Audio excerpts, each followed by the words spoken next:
pelayanan di daerah Sulawesi ya, dan saya percaya biarlah kita semua boleh sungguh-sungguh mengasihi Tuhan dan sungguh-sungguh mencintai Tuhan dalam segala keadaan, dalam segala perkara kita mau terus ya menghormati Tuhan. Baik, saya akan bacakan kesaksian yang sudah masuk ya, dan kita akan sama-sama mendengarkan supaya iman kita semakin bertumbuh dalam Tuhan. Selamat malam Ibu Debi, saya Jemaat Mesbah Doa ya, dan juga Mesbah Syukur sejak tahun 2020 pertengahan. Nama saya Ibu Lia, umur saya 69 tahun. Ya, Shalom Ibu Lia, ya umur 69 tahun. Saya mau bersaksi kebaikan Tuhan dalam hidupku. Saya ini kena penyakit asma ya, dan saya umurnya 60 tahun. Saya mau bersyukur buat semua khotbah-khotbah Ibu, bahkan firman yang Ibu sampaikan telah banyak mengubah hidup kami. Dulu saya ini orangnya tepat tersinggung, ya, kepahitan, suka marah-marah dan lain-lain. Dan puji Tuhan, Tuhan ubahkan. Ya, saya punya anak 4 dan cucu saya 6 orang. Ya, dan saya mau mengucapkan terima kasih buat pelayanan Ibu karena melalui Mesbah Doa, Mesbah Syukur ya hidup kami terus ya semakin dekat dengan Tuhan. Jadi begini kesaksian saya Bu, ya saya tuh kena penyakit asma. Ya 3 bulan terakhir ini asma saya kumat ya, dan saya sempat dirawat 3 kali di rumah sakit. Saya baru pulang dirawat seminggu, tiba-tiba saya diare. Diare itu sebanyak 22 kali. Waduh ya, umur 60, 22 kali diare. Setelah saya makan soto dan makan tape, ya mungkin ada yang salah dengan makanannya. Akhirnya saya dibawa ke UGD, saya diinfus dan diberi obat, juga disuntik. Kata dokter saya harus dirawat karena saya sudah mengalami kurang cairan. Saya dirawat lagi selama 6 hari. Ya jadi baru pulang ya dirawat karena asma. Kena diare lagi 22 kali, masuk lagi rumah sakit, dirawat lagi 6 hari. Ya karena saya masih diare tiap hari, mules ya. Mual, pusing, mulut saya kering dan saya sangat lemas. Saya terus berdoa kepada Tuhan ya, saya bilang supaya semua sarana yang dipakai oleh dokter dikuduskan dalam nama Tuhan Yesus dan saya disembuhkan. Hari ke-6 mencret saya akhirnya berhenti diarenya dan saya akhirnya dibolehkan pulang oleh dokter. Ya, terima kasih Ibu ya, saya mengucap syukur buat pelayanan Ibu dan juga yang luar biasa adalah Tuhan Yesus yang menyembuhkan. Amin, amin, amin ya.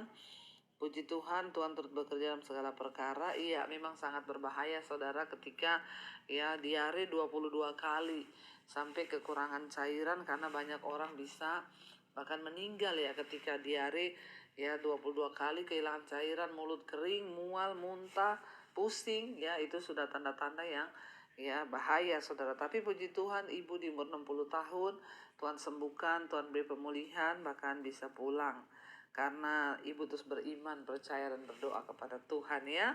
Iya, terima kasih Ibu Lia buat kesaksiannya. Ya, kita semua diberkati dan ya yang pastinya kita mendapatkan peneguhan kembali. Ya, baik saudara, kita akan melanjutkan pembacaan firman Tuhan malam hari ini. Ya, kemarin kita sudah membaca kisah raja-raja yang terakhir sampai di Yoas raja Israel, dari 2 raja-raja pasal yang ke-13. Sekarang kita mau lanjutkan ya sampai di ayat yang ke-14 sekarang. Ya, bagaimana kita lihat kemarin raja-raja Israel itu selalu melakukan apa yang jahat di mata Tuhan. Lalu Tuhan menghukum ya, jahat lagi, dihukum lagi. Tapi ada nabi yang selalu dipakai untuk mengingatkan pesan-pesan Tuhan. Kita lanjutkan sekarang ya 2 Raja-Raja 13 ayat 14. Kejadian menjelang kematian Elisa dan keajaiban dalam kuburnya. Ketika Elisa menderita sakit yang menyebabkan kematiannya, datanglah Yoas, raja Israel kepadanya dan menangis oleh karena dia. Katanya, "Bapakku, bapakku, kereta Israel dan orang-orangnya yang berkuda." Ya. Berkatalah Elisa kepadanya, "Ambillah busur dan anak panah." Lalu diambillah busur dan anak-anak panah. Berkatalah Elisa, ya, Raja Israel, "Tariklah busurmu." Lalu ia menarik busurnya, tetapi Elisa menaruh tangannya di atas tangan raja, serta berkata, "Bukalah jendela yang di sebelah timur." Dan ketika dibukanya, berkatalah Elisa, "Panahlah." Lalu dipanahlah, kemudian berkatalah Elisa, "Itulah anak panah kemenangan daripada Tuhan. Anak panah kemenangan terhadap Aram. Engkau akan mengalahkan Aram di Afek sampai habis lenyap." Sesudah itu berkatalah ia, "Ambillah anak-anak panah itu." Lalu diambilnya. Setelah diambilnya, berkatalah Elisa kepada Raja Israel, "Ya, pukulkanlah itu ke tanah." Lalu dipukulnya 3 kali, kemudian ia berhenti. Tetapi gusarlah abdi Allah itu kepadanya serta berkata, "Seharusnya engkau memukul 5 atau 6 kali. Dengan berbuat demikian engkau akan memukul Aram sampai habis lenyap. Tetapi sekarang hanya 3 kali saja engkau akan memukul Aram." Sesudah itu matilah Elisa, lalu ia dikuburkan. Adapun gerombolan Moab, ia sering memasuki negeri itu pada pergantian tahun. Pada suatu kali, ya, orang sedang menguburkan mayat. Ketika mereka melihat gerombolan datang, dicampakkan mereka lah mayat itu ke dalam kubur Elisa, lalu pergi. Dan demi mayat itu kena kepada tulang-tulang Elisa, maka hiduplah ia kembali dan bangun berdiri. Wow, saudara, ya, ada waktu untuk semuanya selesai. Demikian juga dengan Elisa, ya. Elisa telah dipakai Tuhan untuk membawa bangsa itu mendengar suara Tuhan. Tapi ada waktunya, tugasnya juga selesai. Elisa sangat dihormati karena dia memiliki banyak mujizat, banyak karunia, dia memiliki kepekaan yang dari Tuhan, dan dia dimampukan oleh Tuhan melakukan banyak mujizat sebagai nabi untuk kepentingan Israel dan untuk kepentingan Tuhan, untuk membawa bangsa itu melihat kemuliaan Tuhan. Ya, karena itu Yoas menyebut Elisa itu adalah kereta Israel dan orang-orangnya yang berkuda. Ini mengingatkan pada gelar yang diberikan Elisa kepada Elia. Ya, jadi mereka menyebut Elisa itu adalah kereta Israel dan orang-orangnya yang berkuda. Yoas takut Elisa mati karena dia menganggap kesejahteraan bangsa Israel itu berdasarkan tuntunan Tuhan lewat Elisa dan bukan Yoas itu merasa bahwa ketika nanti Elisa mati sudah tidak ada lagi yang akan berbicara menuntun mereka, sehingga ketakutan Yoas menunjukkan kurangnya pemahaman rohaninya. Paling tidak 43 tahun sudah berlalu sejak Elisa itu terakhir kali disebutkan dalam kitab suci, dalam Alkitab. Pada waktu dia mengurapi Yehu menjadi raja, pemerintahan Yoas dimulai pada 719 sebelum Masehi. Jadi 43 tahun harusnya raja pun tidak perlu takut karena dia sudah mulai mengenal Allah. Tapi Yoas takut kalau Elisa mati karena dia beranggapan tidak ada lagi akan menuntun bangsa itu. Tetapi padahal Tuhan itu adalah penuntun yang sejati. Ketika Yoas disuruh memukulkan anak panah ke tanah, dia melakukan setengah-setengah hati, saudara. Dan akibatnya dia hanya memukul sebanyak 3 kali. Dan ternyata pukulan itu mewakili jumlah kemenangan terhadap Aram. Karena dia hanya memukul 3 kali, makanya Elisa berkata, "Engkau akan mengalahkan Aram sebanyak 3 kali."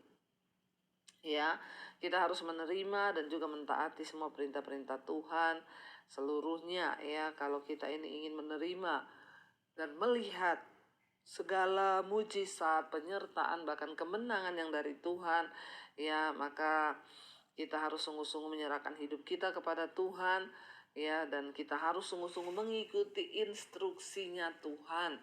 Semua yang kita lakukan tuh harus berdasarkan tuntunan Tuhan, bukan kemauan kita. Mau kita berbisnis, mau kita begini, mau pelayanan, mau gini, mau buka gereja, mau buka apapun, minta tuntunan yang dari Tuhan, supaya hidup kita tuh boleh mengalami kemuliaan Tuhan. Dan saudara, dikatakan di sana akhirnya Pada waktu itu Elisa mati dan dia dikuburkan.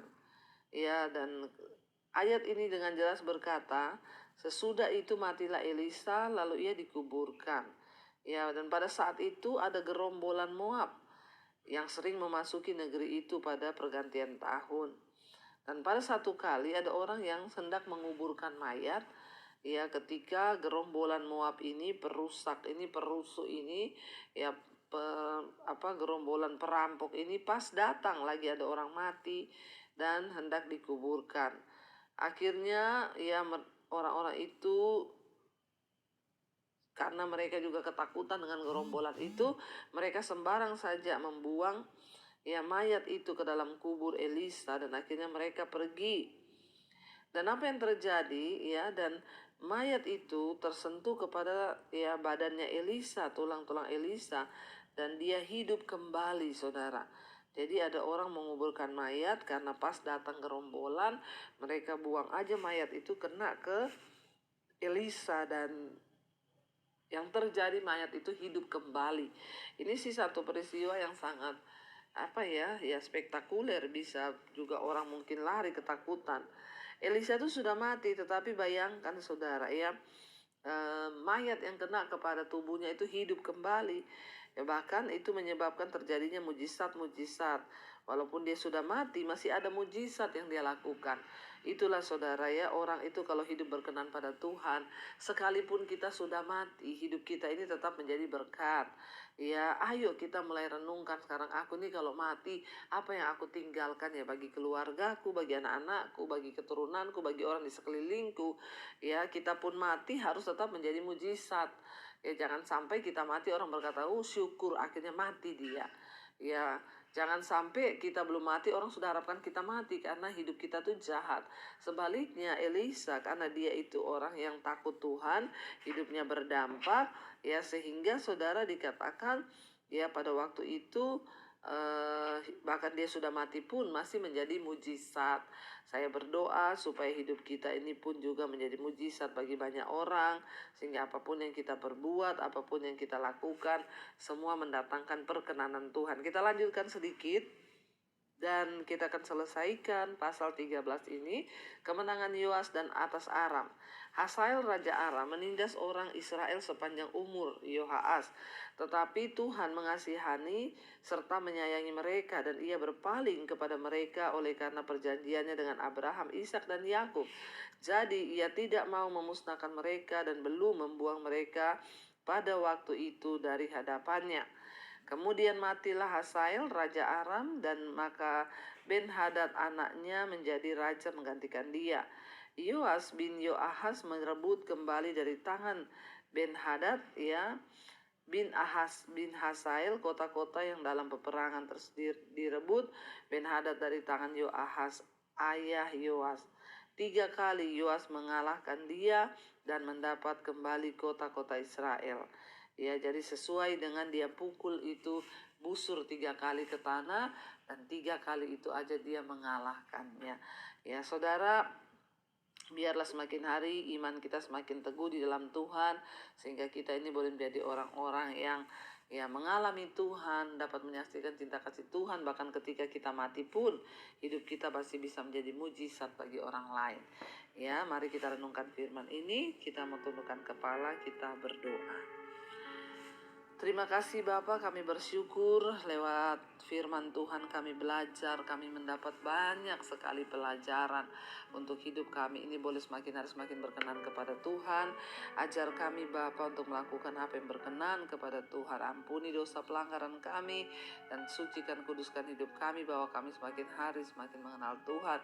Bapa, hamba berdoa untuk setiap mereka yang setia mengikuti mesbah doa, biarlah iman kami Tuhan tambah-tambahkan, sehingga iman kami boleh bertumbuh, hidup kami boleh berubah, dan nama Tuhan dipuji permuliakan lewat hidup kami. Berkati setiap mereka yang terbaring sakit hari ini Tuhan, Kau jamah dalam nama Tuhan Yesus. Sakit apapun kami perkatakan dengan iman, ketika kami bertobat maka Tuhan sanggup memberikan kesembuhan. Berkati juga setiap orang yang terikat dengan masalah keuangan, hutang piutang, Tuhan turut bekerja mendatangkan kebaikan, semuanya boleh terselesaikan, dilunasi, dan mendapat segala yang terbaik dari Tuhan. Berdoa untuk setiap mereka yang cari pekerjaan, Tuhan memberi pekerjaan yang terbaik. Berkati untuk rumah tangga dipulihkan oleh Tuhan. Berkati yang hari-hari ini Tuhan terus mencari wajah-Mu. Engkau beri Tuhan kebaikan dan kebaikan-Mu. Kami juga berdoa mengangkat tangan bagi Indonesia. Biarlah Indonesia menjadi negara yang damai, aman, tentram, tidak ada kerusuhan, kekacauan di tahun-tahun politik ini. Tuhan membawa kesejukan buat bangsa kami, tidak ada pertikaian. Siapapun calon yang terbaik Tuhan sudah menentukan.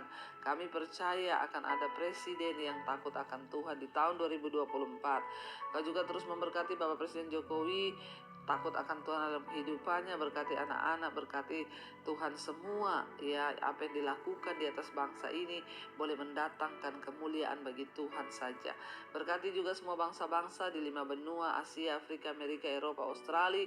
Tuhan Engkau memberkati, biarlah hujan pertobatan tercurah, orang-orang bertobat berbalik kepada Tuhan, meninggalkan segala dosa, agar hidup kami mempermuliakan nama Tuhan. Mari buka hati dan tanganmu saudara, karena itu terimalah kiranya berkat, rahmat, anugerah dari Allah Bapa, cinta kasih Tuhan Yesus Kristus, penyertaan Allah Roh Kudus turun atas hidup kita hari ini, bahkan sampai kali yang kedua. Tuhan Yesus datang kembali menjemput kita, nama kita tercatat dalam kitab kehidupan. Dalam nama Tuhan Yesus yang percaya diberkati Tuhan, katakan bersama, amin, amin, amin. Tuhan Yesus memberkati saudara.